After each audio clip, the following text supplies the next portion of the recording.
जय मसी सबैजनालाई। म तिमोथी घिमिरे। परमेश्वरले यहाँहरू सबैजनालाई आशिष दिनुभएको होस्। आज यो केही सिरिजहरू गर्न गइरहेको छु। म धेरै लामो समयको मेरा धेरै साथीहरूले, मित्रहरूले अनि धेरै इभन पास्टरहरूले यी कुराहरूको विषयमा धेरै छलफल गर्नुभएको थियो।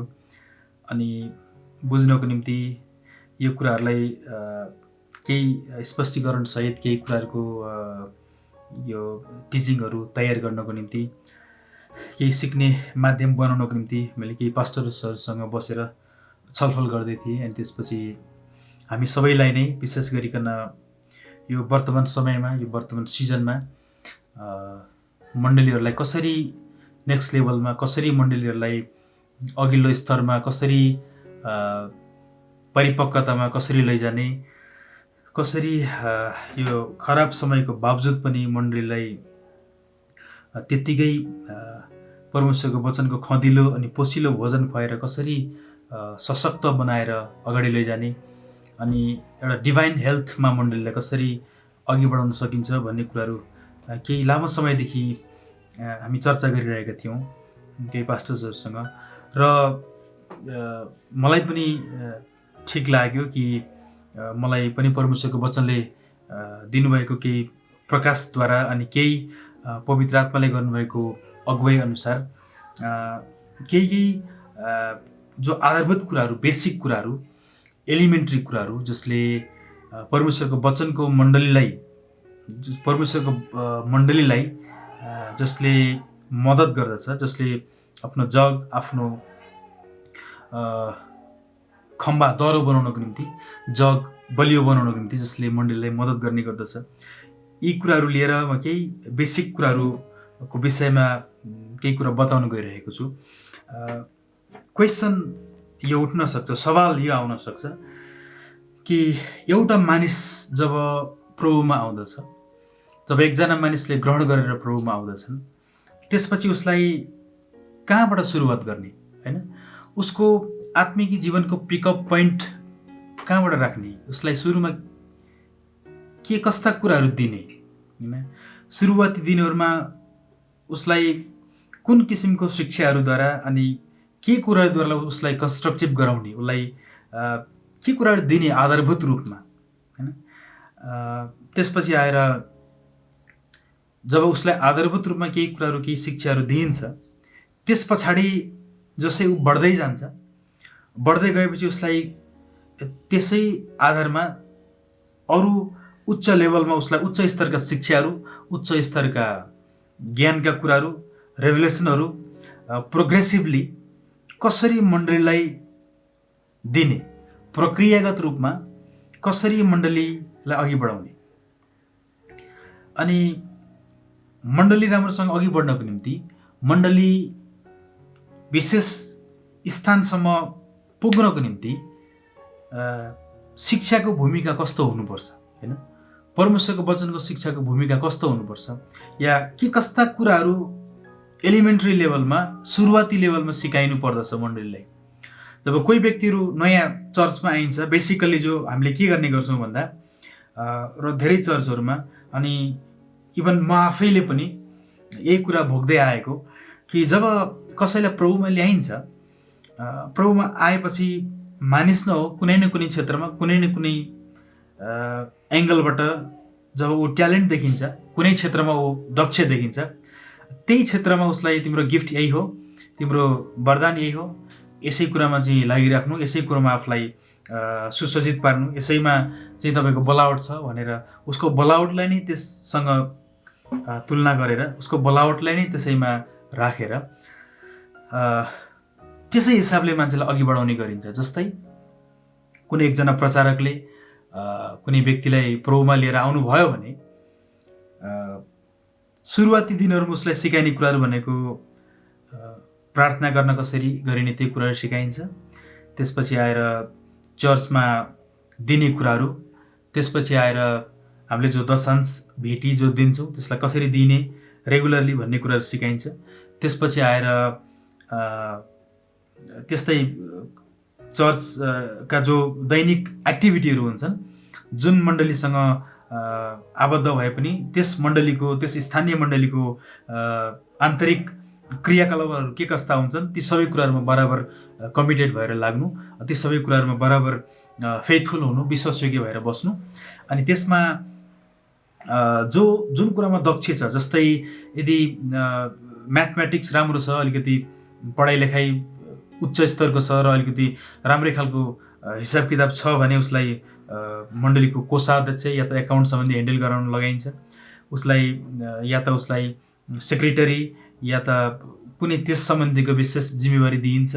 अलि बोल्नको निम्ति अलि सिपालु र बोल्नको निम्ति अलि प्रुडेन्स, अलि पोख्त व्यक्ति छन् भने उनलाई भोलिदेखि सञ्चालन गर्न या त मण्डलीमा त्यस्तै अरू केही कामहरूको निम्ति जिम्मेवारी दिइन्छ, जहाँ बोल्नुपर्ने, जहाँ एक्सप्लेन गर्नुपर्ने कुराहरू हुन्छ, त्यस्तो आवश्यक परेको बेलामा त्यो जिम्मेवारी दिइन्छ। अनि यदि गाउन बजाउन, म्युजिक सम्बन्धी, सङ्गीत सम्बन्धी यदि ऊ पोख्त छन् या त उस सम्बन्धी उसको रुचि छ भने उसलाई क्वायर टिममा राखिन्छ या त त्यस सम्बन्धीका कुराहरू जिम्मेवारी दिइन्छ। अनि हुँदै हुँदै ऊ कुनै न कुनै आधारमा, कुनै न कुनै क्षेत्रबाट उसले आफ्नो पहिचान पाएको हुन्छ, कुनै न कुनै क्षेत्रमा आफू अट्न पाएको हुन्छ, आफूले केही ठाउँ टेक्न पाएको हुन्छ। अनि त्यसैबाट आफ्नो प्लेटफर्म बनाएर त्यही भित्र ऊ सीमित रहेर उसलाई त्यही नै कुराहरू परमेश्वरको बोलावट हो र त्यसैमा नै अघि बढ्नुपर्छ भनेर उसलाई जब बेसिकली पहिला यहाँ ल्याएर जब उसलाई जोइन गराइन्छ, त्यसपछि अगाडि बढ्ने सबै कुराहरूमा नै उसले यसैको आधारमा अघि बढ्दै गएको हुन्छ।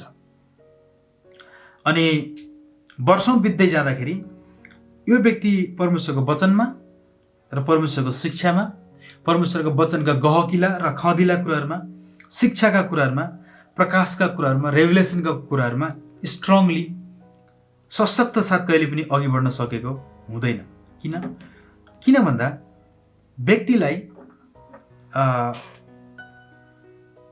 ख्रिस्टमा आइसकेपछि जुन किसिमको उसको जग, जुन फाउन्डेसन जसरी बसाइनु पर्ने हो, जसरी जग लगाइनु पर्ने हो, त्यसरी लगाइएको हुँदैन। ख्रिस्टमा आएपछि मैले खासै कुनै पनि त्यस खालको एउटा स्पेसिफिक स्ट्यान्डर्ड देखेको छैन जसद्वारा मानिसहरूले एटलिस्ट मिनिमम कमसेकम त यति गर्नुपर्छ, कमसेकम यति कुराहरू जान्नुपर्छ, कमसेकम यो स्ट्यान्डर्ड त मेन्टेन गर्नुपर्छ, यो स्ट्यान्डर्डद्वारा चाहिँ हामी अगाडि पिकअप हुन सक्छौँ भन्ने खालको कुनै पनि त्यस्तो धार्मिक स्ट्यान्डर्ड, धार्मिक युनिट मैले देखेको छैन। त बेसिकली जहाँ मानिसहरू जो जस्तो अवस्थामा आउँछन् त्यही अवस्थाबाट उनीहरूलाई इन्करेज गरेर पछि लिडरसिपको निम्ति ट्रेनिङ दिइन्छ, लिडरसिपको तालिम दिइन्छ।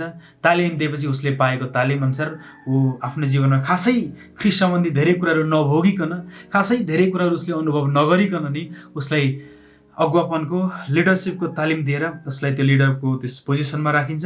अनि त्यहाँ पुगेपछि धेरै लामो समयसम्म यो सत्यतामा अघि जान सक्दैनन् अनि धेरै लामो समयसम्म अगाडि जान नसकेको कारणले गर्दाखेरि उनीहरूको मिनिस्ट्री, सेवाकाई धेरै चाँडै नै गएर खतरामा पर्ने गर्छ, जोखिममा पर्ने गर्दछ। इभन धेरै विश्वासीहरू हामीले देखेका छौँ लामो समय पछाडि सेवाकाई गर्दा गर्दै पनि, लामो समय पछाडि उनीहरू बढ्दा बढ्दै पनि परमेश्वरको वचनले जुन लेभलमा बढ्नु भनेको, जुन लेभलमा बढ्नु पर्ने हो त्यो स्तरमा, त्यो तरिकाले बढ्न नसकेको कारणले गर्दाखेरि मानिसहरूमा यो तिक्तता आउने गरेको छ, मानिसहरूमा यो समस्या आउने गरेको छ। अनि फलस्वरूप जब मण्डली परमेश्वरको धार्मिकतामा जब तटस्थ, जब परमेश्वरको धार्मिकतामा जब सरासर बढ्न सक्दैन, जब मण्डली एउटा तटस्थ अवस्थामा रहन्छ, तटस्थ अवस्थामा रहने बित्तिकै संसारको धर्मकर्मको आत्मा यति शक्तिशाली हुन्छ कि उसले मानिसलाई त्यहीँनिर आएर एउटा गुण बनाएर उसलाई एउटा सजिलै बन्धनमा पारेर अनि मानिसलाई परमेश्वरको सङ्गतिको रूपमा गरिने जो दैनिक धार्मिक प्रयासहरू हुन्छन्, जो रिलिजियस प्र्याक्टिसहरू हुन्छन्, अनि त्यो रिलिजियस प्र्याक्टिसको कारणले गर्दाखेरि एउटा एउटा क्रिस्चियन रिलिजन मात्रै मानिसले पछ्याउन पुगेका हुन्छन्, तर खास परमेश्वरसँग कसरी र कुन तरिकाबाट कस्तो सम्बन्ध बनाएर अघि बढ्नुपर्ने हो, परमेश्वरसँगको व्यक्तिगत सम्बन्धलाई उनीहरूले खासै जान्दैनन्। त्यस कारणले गर्दा आफूले गर्ने जो दैनिक चर्च प्र्याक्टिसभित्रै मानिस सीमित रहेर काम गर्नुपर्ने हुन्छ, त्यही सीमितताभित्र नै उसले मण्डलीलाई डिफाइन गर्नुपर्ने हुन्छ सेवकाईले। त्यसकारण आज म यहाँहरूलाई हिब्रूको पुस्तकबाट केही कुराहरू यहाँ बताउन चाहन्छु, जसलाई चाहिँ हिब्रूका लेखकले त्यस समयका जो हिब्रूहरू जो चाहिँ समस्या र सतावटको कारणले गर्दाखेरि ख्रिस्टमा जसरी बढ्नुपर्ने थियो, जसरी मेच्योरिटीमा जानुपर्ने थियो, जसरी जुन रफ्तारमा जुन स्पिडमा उनीहरू निरन्तर बढ्नुपर्ने थियो, त्यो निरन्तरता उनीहरूको बढोत्तरीमा नभेटेपछि हिब्रूका लेखकले उनलाई सम्झाउँदै रिमाइन्डिङ गराउँदै भन्छन् कि यति बेला जुन समय तिमीहरू ख्रिस्टमा आयो, जुन समयदेखि तिमीहरू प्रभुमा आयो, त्यो समयबाट अहिलेसम्म त तिमीहरू शिक्षक भइसक्नु पर्दथ्यो, यति बेलासम्म त तिमीहरूले धेरै ठुलो ग्रोथ गरिसक्नु पर्दथ्यो, यति बेलासम्म त तिमीहरू धेरै माथि पुगिसक्नु पर्दथ्यो परमेश्वरका कुराहरूमा। तर अनफर्चुनेटली अहिलेसम्म तिमीहरूलाई कसैले परमेश्वरका वचनको आधारभूत र परमेश्वरका वचनको एकदमै आधारभूत शिक्षाहरू, आधारभूत सिद्धान्तहरू, एलिमेन्ट्री शिक्षाहरू पनि कसैले तिमीलाई अहिलेसम्म सिकाइराख्नु परेको छ भनेर भन्दछन्। हिब्रू 5 अध्यायको 11 पदबाट अगाडि म पढ्न गइरहेको छु, तर यस खण्डलाई पढ्नुभन्दा पहिला म केही क्वेसनहरू, केही सवालहरू चाहन्छु कि तपाईँले आफूले आफूलाई मनन गरेर सोच्नु भएको होस् कि म प्रभुमा आएपछि म बढ्नुपर्ने स्तर यति नै हो त, होइन? मेरो परमेश्वरको राज्यप्रतिको इन्फ्लुएन्स जो थियो, जुन प्रभावकारितामा म बढ्नु पर्दथ्यो, के म यति नै हो, मेरो लेभल यति नै हो त, अहिले म जस्तो छु म त्यस्तो मात्रै हुनुपर्ने हो त, कि मसँग परमेश्वरले योभन्दा ज्यादा, योभन्दा बढी अरू केही कुराहरू एक्सपेक्ट गर्नुभएको थियो कि, या के छ भन्ने कुराहरू हामीले सोध्नुपर्ने हुन्छ। कतै मलाई पनि यस किसिमको परमेश्वरको राज्यमा बढ्नको निम्ति म कतै चुकिरहेको छैन, म कतै वृद्धि हुनदेखि म तल परेर त बसिरहेको छैन। यो हरेक व्यक्तिले आफूले आफूलाई सोध्ने सवाल हो। यो यदि यस्तै खालको सन्दर्भ तपाईँले आफूले आफूलाई भेट्टाउनु भयो र यतिको लामो समयसम्म त म शिक्षक भइसक्नु पर्दथ्यो, मैले यस्ता धेरै शिक्षाहरूको स्पष्टीकरण भइसक्नु पर्दथ्यो मसँग, इभन मैले यति बेला त अरूलाई सिकाएर हिँड्नु पर्दथ्यो यति बेलासम्म, तर त्यसको सट्टा म आफैलाई नै साधारण कुराहरूको निम्ति पनि म आफैलाई शिक्षक चाहिरहेको छ, साधारण कुराहरूको निम्ति पनि म आफैलाई कसैले बताइराख्नु परेको छ भन्ने तपाईँलाई लाग्छ भने, र आइन्दा तपाईँ परमेश्वरको आत्मिक जीवनमा अगाडि बढ्न चाहनुहुन्छ भने यो जो अगाडि मैले गर्ने 6-7वटा सेसनहरू हुन्छन्, सिरिजहरू हुन्छन्, यी सबै सिरिजहरू तपाईँको निम्ति हो। तपाईँले यसलाई पर्सनल्ली लिएर स्टडी गरेर व्यक्तिगत रूपमा प्रार्थनासहित आफूलाई स्टडी गर्नुहोस्, मनन गर्नुहोस् र तपाईँले धेरै कुराहरू पाउन सक्नुहुनेछ, ताकि तपाईँले आफ्नो जीवनमा नेक्स्ट लेभल, अघिल्लो स्टेपमा तपाईँ बढ्नु भएको महसुस गर्नुहुनेछ, तपाईँको जीवनमा तपाईँले बढोत्तरी महसुस गर्नुहुनेछ, तपाईँको जीवनमा तपाईँले एउटा ठिक र एउटा मजबुत फाउन्डेसन, जग बसाइलिएको कुराहरू तपाईँले महसुस गर्नुहुनेछ। त हिब्रू 5 अध्यायलाई म पढ्न चाहन्छु 11 पदमा। यस विषयमा हामीलाई भन्नु त धेरै छ, तर बुझाउनु गाह्रो छ, किनकि तिमीहरूको सुन्ने शक्ति मन्द भएको छ।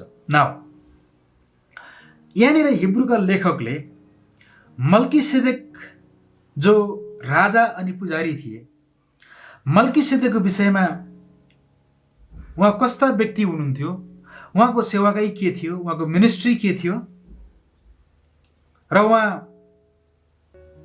बायोलोजिकल्ली उहाँ कस्तो हुनुहुन्थ्यो, आत्मिक रूपमा उहाँ कस्तो हुनुहुन्थ्यो, शारीरिक रूपमा उहाँ कस्तो हुनुहुन्थ्यो, को हुनुहुन्थ्यो, र उहाँको सेवाकाईको प्रभाव के छ अहिले नयाँ करारमा, र त्यही सेवाको त्यही मिनिस्ट्रीको दर्जामा, त्यसैको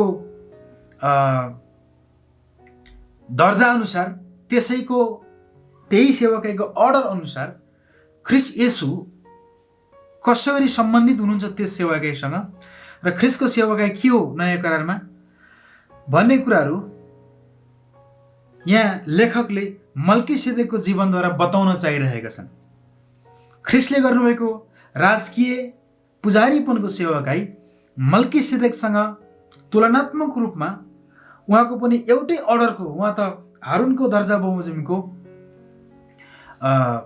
पुजारी होइन, तर उहाँ मल्कीसेदेकको दर्जा बमोजिमको, उहाँ त प्रधान पुजारी हुनुहुन्छ र त्यस दर्जा अनुसार येशू ख्रीष्टले सेवा गर्नुभएको छ भन्ने कुराहरू हिब्रूका लेखकले यहाँनिर यो रेभेलेसन दिएर, यो प्रकाशद्वारा उनीहरूलाई बताउन चाहेका छन्। तर पनि त्यस मण्डलीको आत्मिक स्थिति धेरै कमजोर भएको कारणले धेरै रहस्यमय, धेरै गहकिला कुराहरू सुन्न र त्यसलाई बुझ्नको निम्ति पर्याप्त शक्ति नभएको कारण, पर्याप्त उनीहरूमा त्यो क्षमता नभएको कारण यहाँनिर हिब्रूका लेखकले भन्दछन् हामीलाई धेरै कुराहरू भन्नु छ यसको विषयमा, धेरै कुराहरू बुझाउनु छ यसको विषयमा, तर भनेर मात्रै हुँदैन। यो कुराहरू बुझ्नको निम्ति तिमीहरूसँग यथेष्ट ज्ञान छैन, यथेष्ट समझशक्ति छैन, यथेष्ट इभन सुन्ने क्षमता छैन।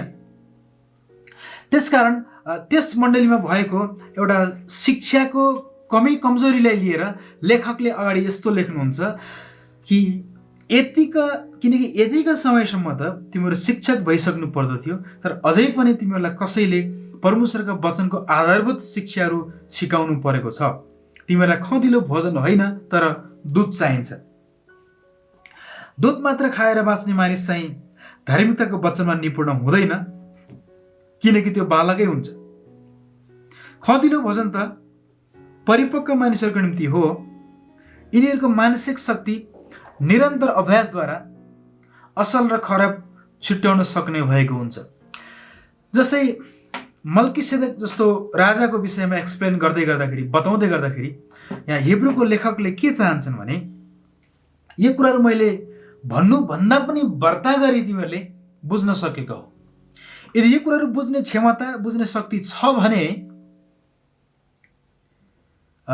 तिमीहरूमा एक किसिमको परिपक्वता आएको छ, मेच्योरिटी आएको छ।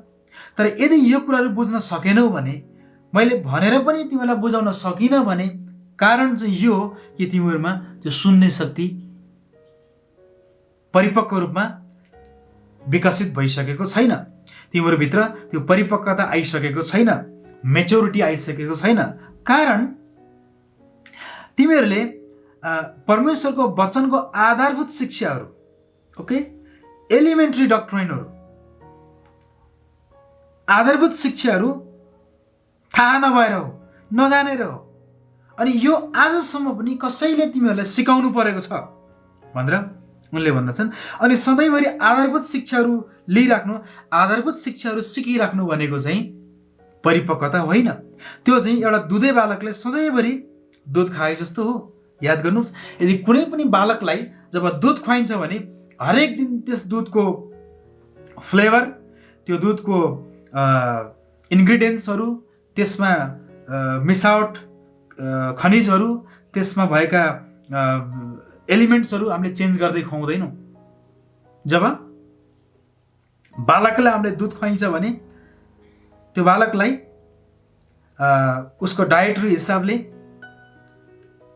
जुन प्रिस्क्रिप्टेड दुध जति र जसरी दिनुपर्ने हो त्यसरी मात्रै उसलाई दिनुपर्ने हुन्छ। त्यही वेमा, त्यही लयमा मात्रै उसलाई खुवाउनु पर्ने हुन्छ। परिपक्व मानिसले जस्तो आज एक छाक एक थरी खाउँ, भरे अर्कै थोक खाउँ, फेरि अर्कै चिज खाउँ, फेरि अर्कै चिज खाउँ भनेर आफ्नो फ्लेभरहरू चेन्ज गरी आफ्नो इच्छाअनुसारको दुधहरू, आफ्नो इच्छाअनुसारको खदिलो भोजनहरू परिपक्व मानिसले खाए जस्तो गरी बालकहरूले खान सक्दैनन्। त्यस कारणले गर्दा यहाँनिर बाइबलले भन्दछ त्यो आधारभूत सिद्धान्तहरू सिकिराख्नु र सधैँभरि त्यही आधारभूत शिक्षाहरू पनि कसैले सिकाउनु र त्यही कुराहरू मात्रै सिकिराख्नु भनेको हाम्रो निम्ति खँदिलो वचन होइन, यो त बालकपनको कुरा हो। अनि यहाँनिर जुन शब्द प्रयोग गरिएको छ बालक, होइन, दुध मात्रै खाएर बाँच्ने मानिस चाहिँ धार्मिकताको वचनमा निपुण हुँदैन, किनकि त्यो बालकै हुन्छ। यो बालक भन्ने शब्द ब्रेफस ग्रिकमा भनेको जन्मिएदेखि लगभग 2 वर्षसम्मको नेचुरल अवधिलाई जनाउने गर्दछ। यो ब्रेफस स्टेज भनेको मात्रै दुध खाएर बाँच्ने अवस्था हो, मात्रै दुध खाएर जिउने अवस्था हो। यसमा उसले खासै अरू कसैलाई आफ्नो नातेदारहरू चिनेको हुँदैन। यसभित्र उसले अरू परिपक्व भोजनको निम्ति उसले तृष्णा गरेको हुँदैन। पत्रुसको पुस्तक आई थिङ्क 3 अध्यायले भन्दछ कि भर्खर नयाँ गरी जन्मेका बालकले जस्तै गरी परमेश्वरको वचनको शुद्ध आत्मिकी दूधको तृष्णा गर, जसमा तिमीहरू आफ्नो मुक्तिमा बढ्दै जान सक्नेछौ भनेर भन्दछ। अनि सधैँभरि परमेश्वरको वचनको दूध मात्र पिइराख्नु, परमेश्वरको वचनको सिन्सियर त्यो प्योर शुद्ध दूध मात्रै खाइराख्नु भनेको मानिस आफैमा भएको एउटा अपरिपक्वता र आफैमा भएको एउटा इमेच्योरिटी हो, अपरिपक्वता हो। र यो यस्तो खालको शिक्षामा मात्रै बाँच्ने मानिस चाहिँ के हुन्छ त? उसले परमेश्वरको धार्मिकताको वचन जान्दैन, परमेश्वरको धार्मिकताको वचन जान्दैन। मतलब जे कुरा लेखिएको छ एउटा लेजिस्लेटिभ हिसाबले, कानुनी हिसाबले, एउटा एजुकेसनल हिसाबले, होइन, एकाडेमिकल हिसाबबाट उसले परमेश्वरको वचनलाई पढाउन पनि जान्दछ, सिक्न पनि जान्दछ, सिकाउन पनि जान्दछ, पढ्न पनि जान्दछ, पढाउन पनि जान्दछ, त्यहाँ भएका कुराहरू अर्कालाई अभ्यास गर्न पनि सिकाउँदछ। तर आफै चाहिँ एउटा एक्सपिरियन्सियल नलेज लिएर, होइन, एउटा अनुभवको ज्ञान लिएर ऊ आफै चाहिँ त्यो परमेश्वरको वचनमा प्र्याक्टिस गर्न, त्यसलाई व्यवहारीकरण गर्न जानेको हुँदैन। किनभने उसले परमेश्वरको जो लेखिएको वचन लोगोस मात्रै उसले जानेको हुन्छ, तर त्यसभित्रको जो धार्मिकताको वचन जो हो, जसरी आफूलाई प्र्याक्टिस गराउनु पर्ने हो, त्यो कुराहरू उसले के गरेको हुँदैन, जानेको हुँदैन। अनि खँदिलो भोजन चाहिँ कसको निम्ति हो त? परिपक्व मानिसहरूको निम्ति हो। अनि तिनीहरूको परिपक्वता चाहिँ यसद्वारा थाहा हुन्छ कि निरन्तर परमेश्वरको वचनद्वारा उनले आफ्नो समझशक्तिलाई, उनले आफ्नो माइन्डलाई, मनलाई, आफ्नो समझशक्तिलाई, आफ्नो विचारलाई कसरत गराएका हुन्छन्, अभ्यास गराएका हुन्छन्, एक्सर्साइज गराएका हुन्छन्, जसद्वारा हरेक आफ्नो निम्ति आफैले के असल छ, के खराब छ, त्यो कुराहरू उनले छुट्याउन जानेका हुन्छन्, होइन? परिपक्व भोजन खाने मानिसले या परमेश्वरको वचनको परिपक्वतामा आएको मानिसले के कुरा असल हो, के कुरा खराब हो, ऊ आफैले जानेको हुन्छ। उसले छुट्याउन सक्ने भएको हुन्छ। उसको मानसिकता, उसको हृदय, उसको विचार त्यहाँसम्म जाँच्न सक्ने भएको हुन्छ। अनि सबै अवस्थामा यस किसिमको परिपक्व मानिसले हर परिस्थितिमा सधैँभरि पास्टर बुवा, गुरुबा, पिता, ड्याड भनेर उसले सधैँभरि पुकारेर, सधैँभरि अगुवाहरूको, पास्टरहरूको मात्रै शरण लिएर उसले आफूलाई आफ्नो जीविका चलाउँदैन। त्यसै गरी ऊ आफै डिसिजन गर्न सक्ने, ऊ आफै केही कुराको निम्ति बोल्न सक्ने, र ऊ आफै ख्रिस्टमा एउटा परिपक्वताको एउटा निश्चित लेभलमा पुगेको हुन्छ, उसले थाहा पाउँदछ। आज मण्डलीमा हामीसँग सबै परिस्थितिमा, सबै स्थितिमा अगुवालाई, पास्टरलाई बोलाउनु, गुहार्नुको पछाडिको एउटा कारण भनेको मानिसहरू अपरिपक्व भइरहेको छ।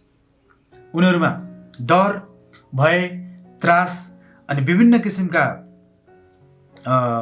सबै किसिमका अपरिपक्वता, सबै किसिमका इमेच्योरिटी अनि सबै किसिमका बालकपनहरू, सबै किसिमका बचपनको कारण मानिसहरू आफूले आफ्नो निम्ति डिसिजन लिन सक्दैनन्, आफूले आफ्नो निम्ति चाहिँ निर्णय लिन सक्दैनन्, जसको कारणले गर्दाखेरि सबै परिस्थितिमा उनीहरूलाई कसैले डोराइदियोस्, कसैले शिक्षा दियोस्, कसैले मलाई हात थमाइदियोस्, कसैले मलाई सहायता गरिदियोस्, कसैले मलाई चाहिँ केही गरिदियोस् भनेर अरूको डिपेन्डेन्सीमा जिउनु, अरूको डिपेन्डेन्सीमा उभिनु परेको हुन्छ, कसैमाथि निर्धारित भएर उभिनु परेको हुन्छ। तर आफैमा यी कुराहरूको सामर्थ्य हुँदैन।